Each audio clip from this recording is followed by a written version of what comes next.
Hi everyone, I'm JD, welcome back to my channel and welcome back to part 2 of the Make a Junk Journal with Me series.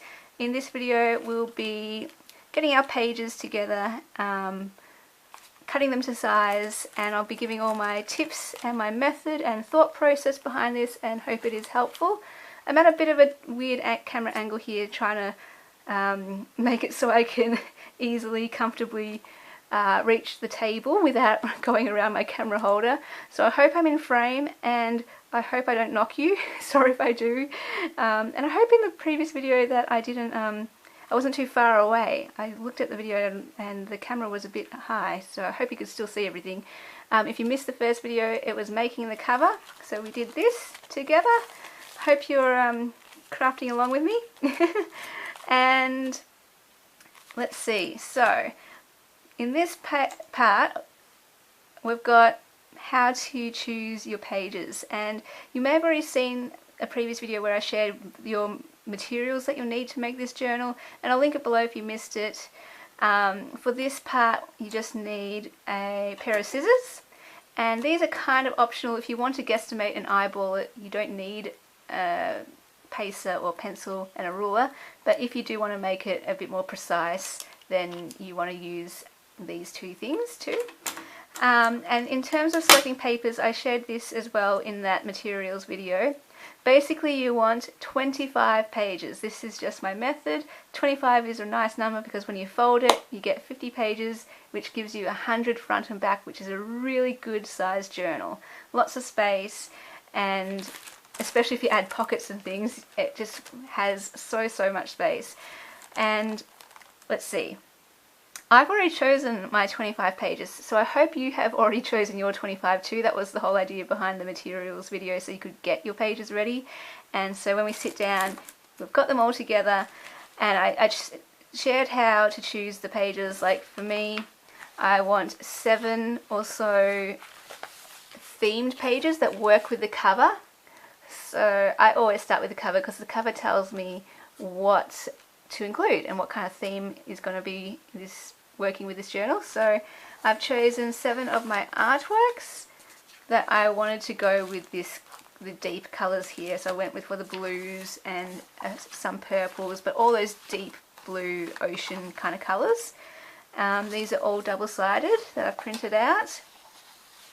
And yeah, the digital kits are available in my Etsy. There's a buy one get one free special at the moment for anyone who wants to follow along with this Make a Junk Journal series. And there's also a print option if you want that too. Then I have chosen some coloured paper, so this is just a good cheap option as well. I've got 7 sheets of the themed paper to tie everything together. Then I've got, let's see, 1, 2, 3, 4 sheets of just plain blue paper, again to go in with the blue theme. And I've got, can't remember how many, I've got at a minimum 7 plain coffee dyed papers, because these are my filler pages, my base, and I want at least 7 so that I can alternate the 7 with the 7 themed ones. So a themed one, a plain, a themed one, a plain, a themed, a plain. That way it all ties in together with enough writing space with the decorative. But I have a few more than 7 in here. Maybe you got 10, because I want to do a few fun things with the other ones.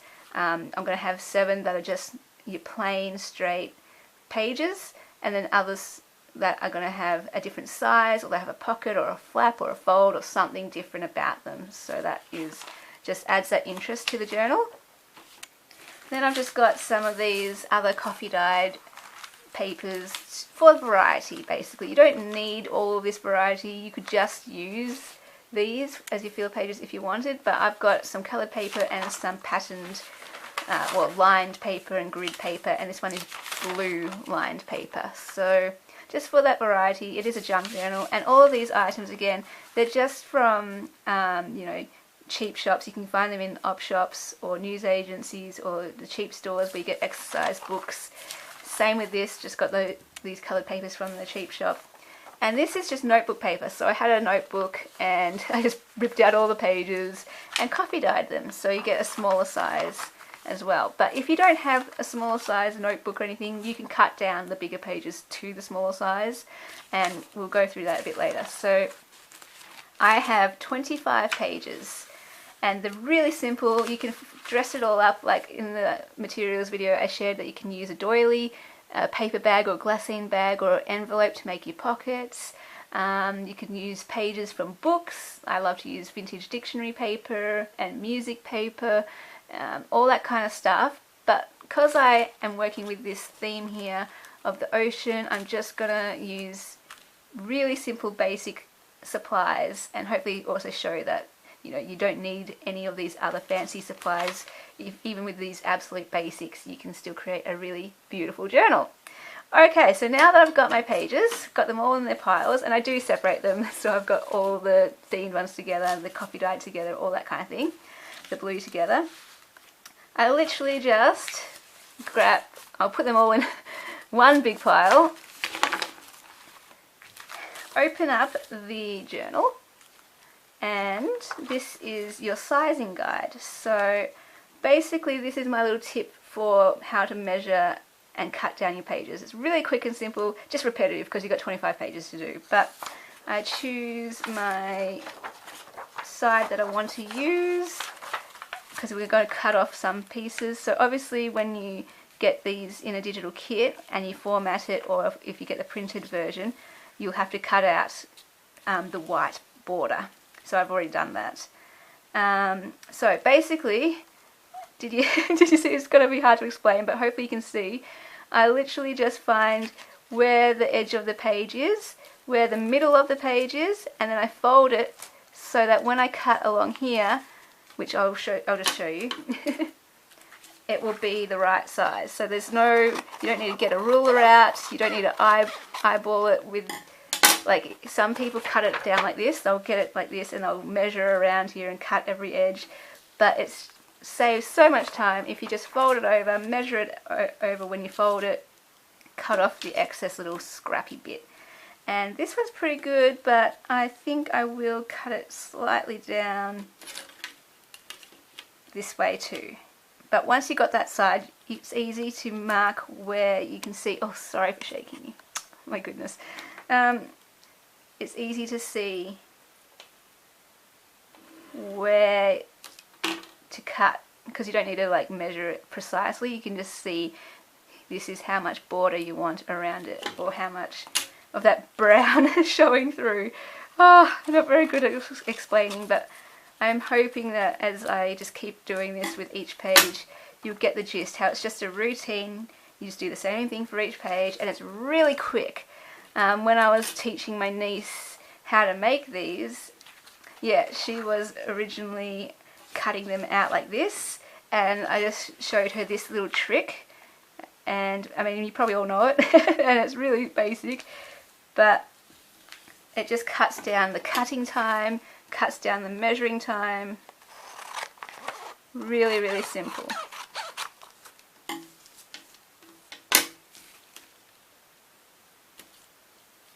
That one's pretty good too, but I do like to have quite a bit of a border so that there is a bit of leeway when I bind it, so that if they move a bit, it won't be hanging out the edge.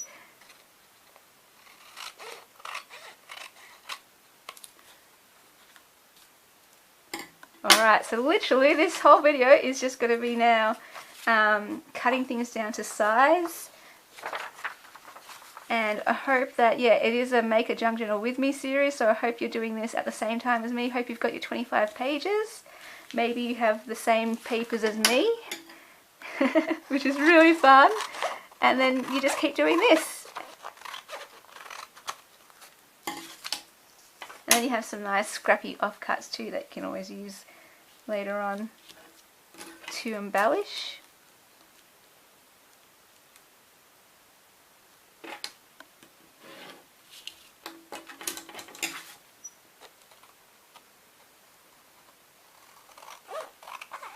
And again, so this part at the top, you don't need to rule it. you can just kind of eyeball and gauge, oh, I need to cut that much off and cut it. And sometimes I do that. At the moment I'm going in through a neat phase with my cutting of journals and want everything square and lined up.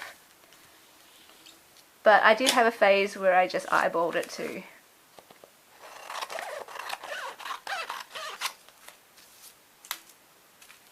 And let me just show you that just so you can see what I mean. See, I'm not even looking, haven't measured anything, but I know roughly how much I need to take off, and there it fits. So you can see I'm looking for this outside border to make sure the page fits. It doesn't matter too much if you cut it too far down or too far in, because it just means you have a different size page. But you do want quite a lot, the full size, to fill it out and everything. And of course, once you do bind them and you put them all together, the middle pages will be bulkier, like they'll stick out more because there's more distance for them to cover. So again, I think I will just, I know how much. If I had to cut off a lot more, I would probably rule it, because I could get wonky, I go diagonal. But because it's only a tiny bit, I can kind of gauge and make it straight. So that is fine. What was I saying? I can't remember before. Oh yeah, so when you have all that bulk lot of papers all together, the inner pages will be pushed out more this way. And so what happens then is I just, after it's bound, will trim those down afterwards. Or sometimes I just, if I kind of know which pages are going to be in the middle, that fell, I will intentionally cut those pages shorter this way.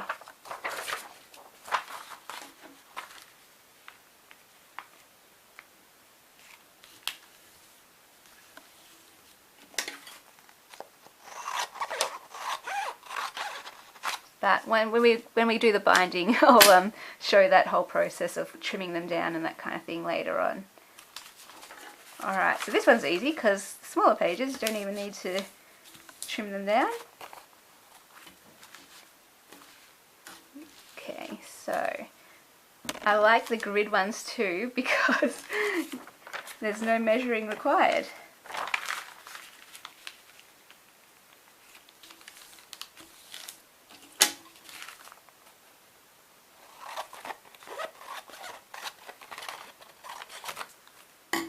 And I'll show you what I mean. So hang on, there's the grid lines on here already, so I can trim those down as a guide. And I'm just going to trim from the top and the bottom because they're a bit ripped on both sides, so that way both will be good. So right now I'm just getting my main big filler pages ready. Later on I will show you how I do some more funky things like different sizes and the flaps and the folds and all that kind of thing, just for that added interest.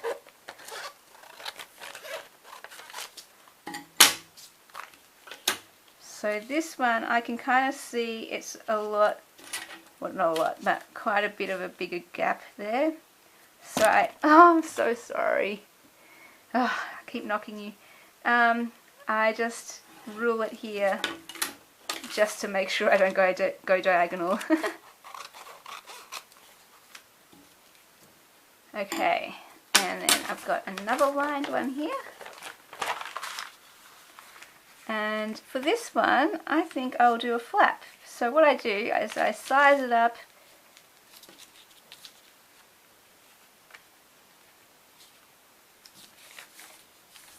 and then with this overhang I leave that on. Instead of cutting it off, I'll just fold it over. But I will fold it over quite a lot. So see how this gap is quite large? I leave it large so that I know I won't have to cut it down. even if it's one of the middle pages, because it's in quite a lot. If I left it out, later on I might have to trim that off, and I've done that a few times. I've had to be like, oh no, that flap is gone now, because I had to trim it down once it was bound.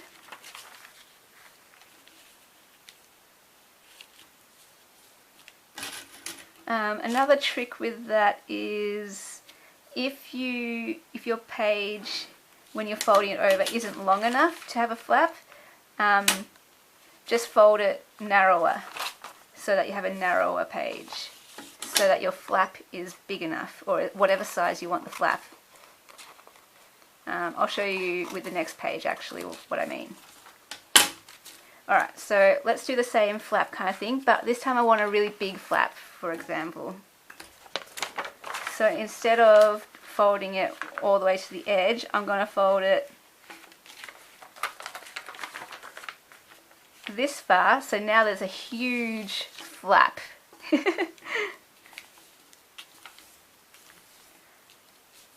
And I'll grab it, and I can fold it anywhere I want. I'll just go there. Anywhere I want, as long as it's not close to the edge. And then you have a bigger flap there.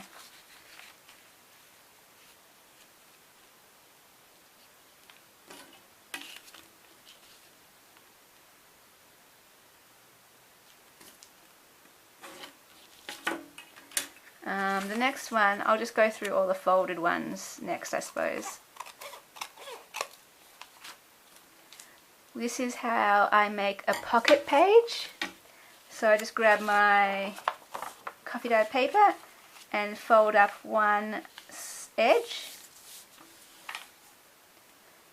And then I like, because it's a shorter page, I like making it narrower too, just for a different look. So again, see how there's a huge, well, a larger gap here. So when I cut it, you'll be able to see that better.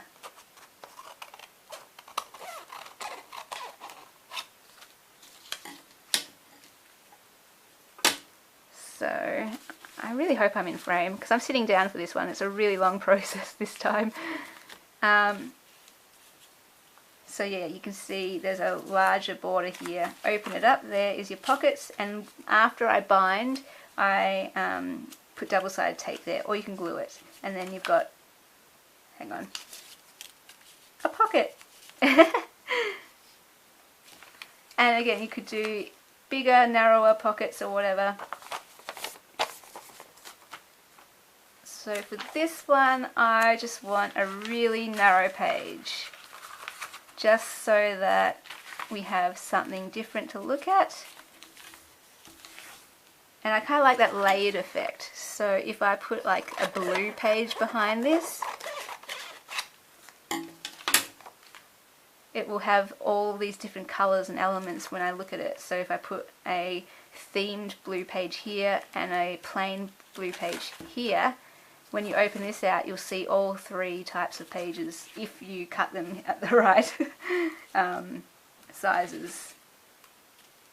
Like if you had a smaller page, which I'll show you with the next page that we'll do.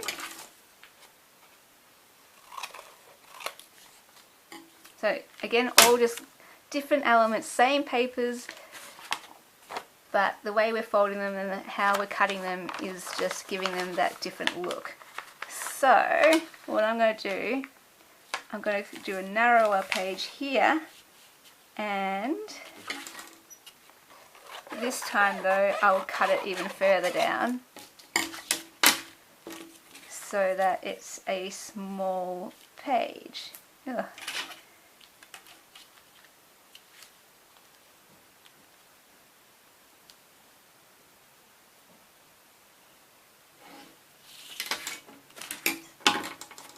Another tip, cut from the side of the page that is open. If you cut from this side, the page kind of moves, and the top layer versus the bottom layer is skewed off, if that makes sense.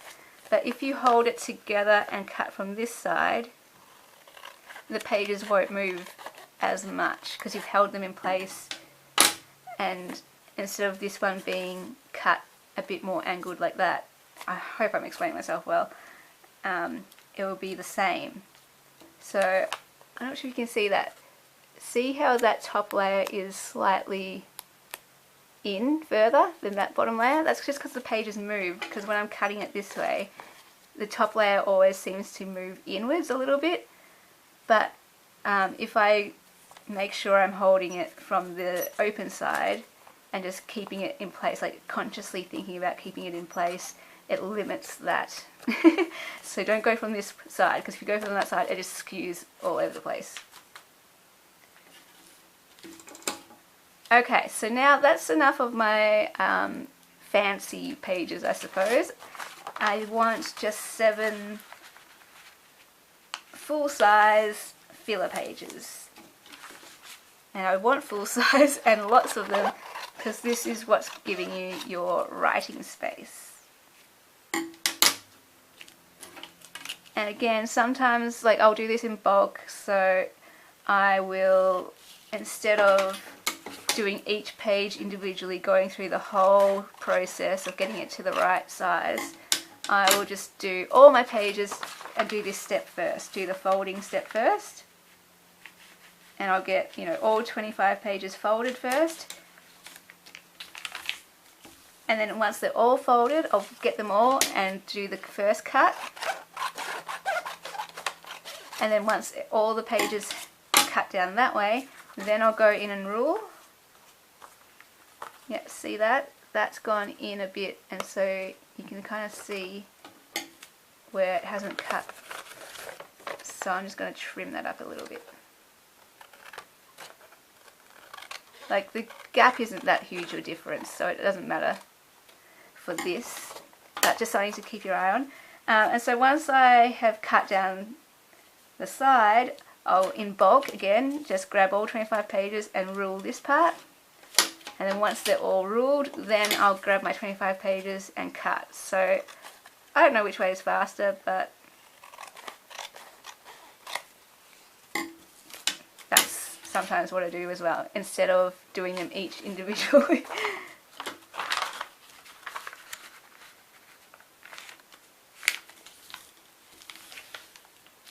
So I wish I could hear you, because I want to ask, how are you going?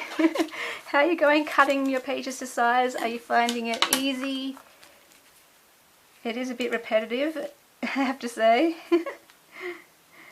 Some of you might find it boring, but I kind of like, it's therapeutic, it's just repetitive and easy. And usually, yeah, I'll be watching a movie or something, or listening to music, or watching YouTube.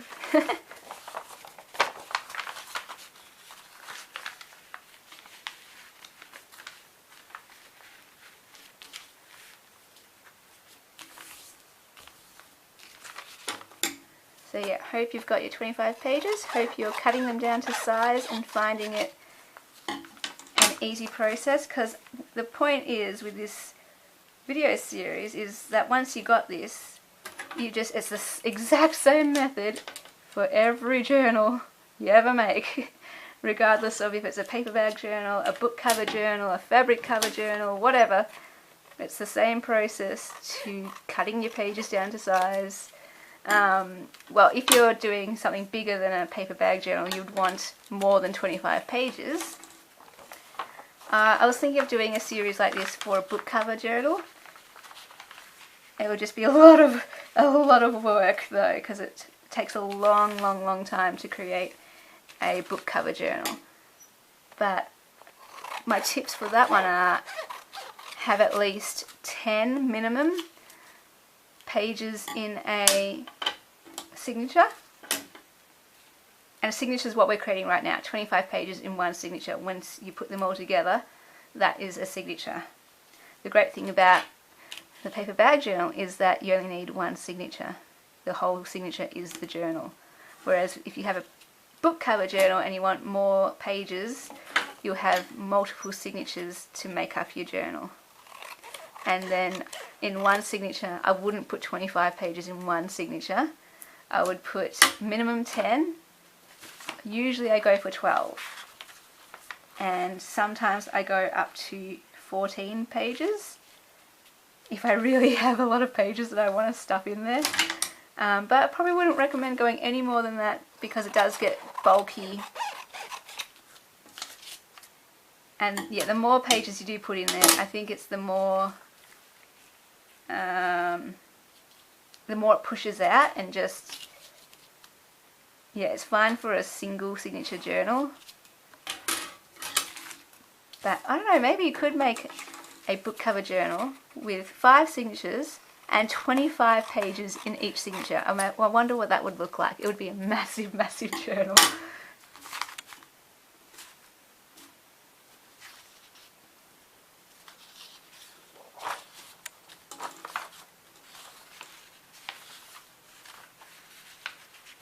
So I'm going to do a few different things with the blue paper too. Since I've got 4 sheets of it, I'm going to do 1 full-sized blue page,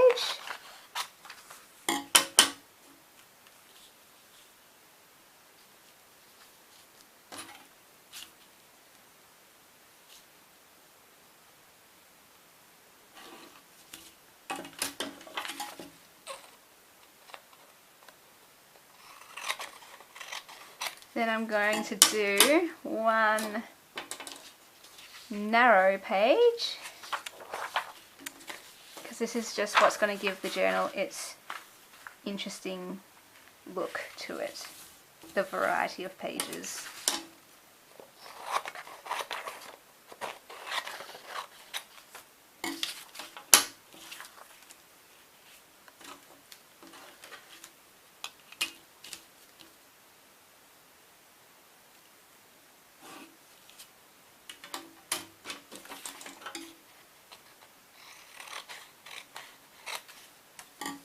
Then I will do 1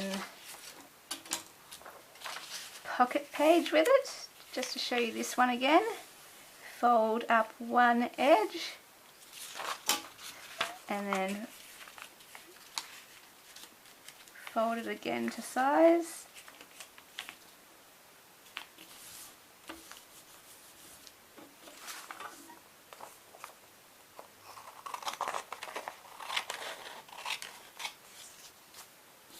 And the last one, will I do a flap or will I do a small one? How about we do both? So I'm going to have a smaller page with a flap,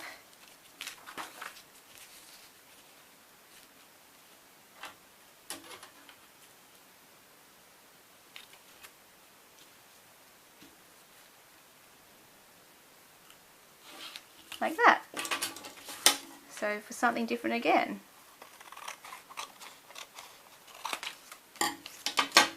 Alright, so that is all my 25 pages, and that one's kind of cool, isn't it? So you can see it opens out like that.